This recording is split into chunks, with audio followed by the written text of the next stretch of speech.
រៀបសួរបងប្អូនទាំងអស់គ្នាហើយរវល់ជួបដៃពេកអត់បានកាត់វីដេអូអត់បានផុសនេះយើងប្រកាសតាំងពីដើមរដូវមកតាំងពីពាក់កណ្ដាលខែ2ហើយក៏ប៉ុន្តែយើងអត់ទាន់បានផុសនេះការសាកល្បង20ជាងគូហើយយើងចាំអ៊ុតមើលលទ្ធផលស្អែកឡើងទាំងអស់គ្នាមកដល់ពេលនេះកូនកែបយើងបានចិត្តដុសដៃដុសជើងលើហើយក៏ប៉ុន្តែយើងចង់កាត់វីដេអូដាក់ចូលទៅក្នុង YouTube តាំងពីដើមនៃការប្រកាសរបស់យើងដើម្បីឲ្យដឹងថាកសិដ្ឋានរបស់យើងគឺផលិតកូនបានដោយខ្លួនឯងហើយនេះគឺជាលទ្ធផលរបស់យើងគឺធ្លាក់ពងបានច្រើនហើយ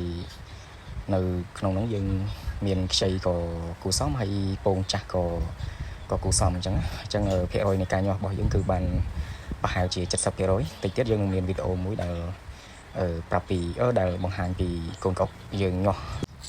នេះគឺជាវីដេអូដែលខ្ញុំថតពេលល្ងាចឡើងមិនមែនពេលព្រឹកពេលចាប់មេបាពូវាຕົកទេព្រោះយើងឃើញរូបរាងពងទៅវិញនេះមាន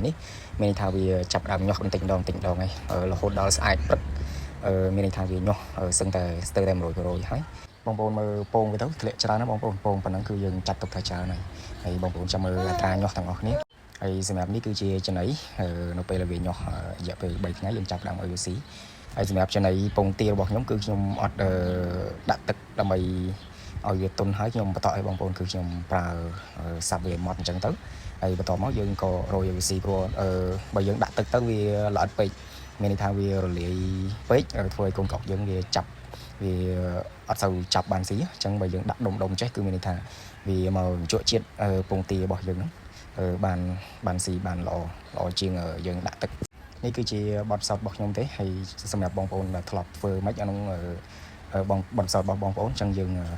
ចែកលេខបទពិសោធន៍នេះសម្រាប់ធ្វើអាណាល្អយើងយកតាមហ្នឹងអញ្ចឹងណាហើយនេះគឺអត្រាញាស់នៃកូនកុករបស់យើងបងប្អូនមើលឃើញញាស់ក៏ច្រើនគឺពេញផ្ទៃអាងតែម្ដងហើយនេះគឺពងទាដែលយើងដាក់ទៅគឺវានាំគ្នាមកចាប់ស៊ីអញ្ចឹងវាមកបឺតអញ្ចឹងតាមរយៈបទពិសោធន៍របស់ខ្ញុំជ្រើសរើសយកការ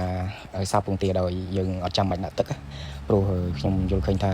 ការដែលធ្វើបែបនេះគឺកូនកុកយើងចាប់បានល្អជាងយើងដាក់ទឹកវាចែកស្មើគ្នាក៏ប៉ុន្តែវាភាគល្អិតវាតូចពេកអញ្ចឹងខ្ញុំគិតថាវាអាចមិនសូវល្អហើយសម្រាប់បងប្អូនគិតបែបណា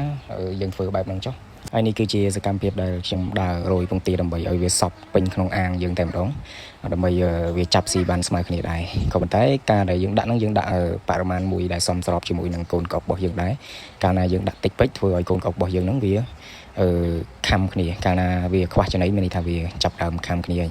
ហើយបើកាលណាយើងដាក់ច្រើនពេកគឺក៏ធ្វើឲ្យប៉ះពាល់ដល់សុខភាពកូនកុកយើងដែរមានន័យថាវាស៊ីចំណីដែលសល់ធ្វើឲ្យកូនកុករបស់យើងហ្នឹងវាហើមពោះ